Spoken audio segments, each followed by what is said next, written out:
तो दोस्तों ये बात आप में से बहुत कम लोगों ने नोटिस करी होगी, लेकिन ये बहुत ज़्यादा बड़ी बात है। दरअसल मामला ये है कि आपने देखा होगा कि पिछले 3-4 साल में भारतीय प्रधानमंत्री नरेंद्र मोदी ने एक भी दौरा नहीं किया था भूटान का। लेकिन जैसे ही अब से कुछ महीने पहले भूटान में सत्ता परिवर्तन हुआ, पीएम मोदी ने तुरंत दौरा किया भूटान का। वहां पर कई सारे एग्रीमेंट भी हुए दोनों देशों में। और ऐसा क्यों हुआ? दरअसल ऐसा होने के पीछे सबसे बड़ा कारण था भूटान की इंटरनल पॉलिटिक्स। आपको बता दूं, अब से कुछ महीने पहले तक भूटान में जो पार्टी सत्ता में थी और जो वहां के प्रधानमंत्री थे, उनका झुकाव भारत की तरफ कम था। उनका मानना था कि भूटान को भारत पर ज्यादा निर्भर नहीं रहना चाहिए और हमें चीन से भी बातचीत करनी चाहिए, और उन्होंने ऐसा किया भी। आप जानकर हैरान होंगे कि 6 नवंबर 2023 को भूटान से एक ऑफिशियल डेलीगेशन भेजा गया चीन। ये डेलीगेशन ना सिर्फ चीन के विदेश मंत्री वांग यी से मिला, बल्कि वहां के जो प्राइम मिनिस्टर हैं उनसे भी उन्होंने बातचीत की और काफ़ी सारी बैठकें हुई भूटान और चीन के बीच में। और ये बहुत बड़ा शौक था भारत के लिए। क्यों?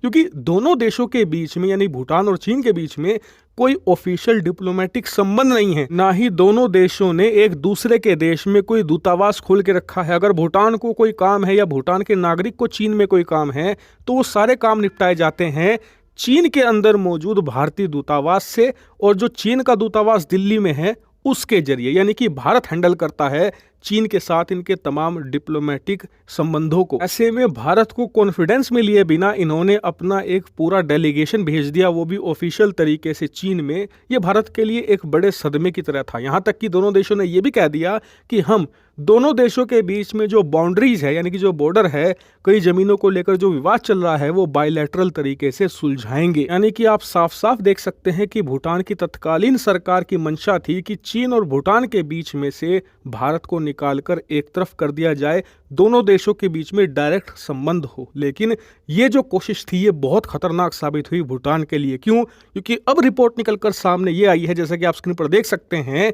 कि चीन ने एक तरफ जहां भूटान को अपने देश में आमंत्रित किया, उनके साथ बातचीत करी, वहीं दूसरी तरफ इन्होंने भारत और भूटान के बीच के इन कमजोर कड़ी का फायदा उठाया और बहुत सारी जो भूटान की शाही जमीन थी, यानी कि भूटान के राजा जहां से आते हैं, जिस इलाके से आते हैं, और वो इलाका चीनी सीमा के साथ लगा हुआ है, उसके बहुत सारे इलाकों पर कब्जा कर लिया है। और अब बताया जा रहा है कि भूटान भारत की मदद चाहता है इन जमीनों को वापस लाने के लिए, और ये भारत को करना भी पड़ेगा, भले ही भारत और भारतीय सरकार की इच्छा ना भी हो। क्यों? क्योंकि भूटान की सुरक्षा जुड़ी हुई है सीधे सिलीगुड़ी कॉरिडोर से, जिसे हम चिकन नेक भी कहते हैं। ये छोटा सा जो पतला सा इलाका है, ये भारत के मेनलैंड को जोड़ता है पूरे नॉर्थ ईस्ट से, और बीच में यहाँ पर आप देख सकते हैं कि भूटान एक सैंडविच की तरह है। ऐसे में अगर भूटान सुरक्षित रहेगा तभी भारत की सुरक्षा भी सुनिश्चित होगी। इसलिए बताया जा रहा है कि भारत पूरी तरीके से प्रतिबद्ध है भूटान की मदद करने के लिए।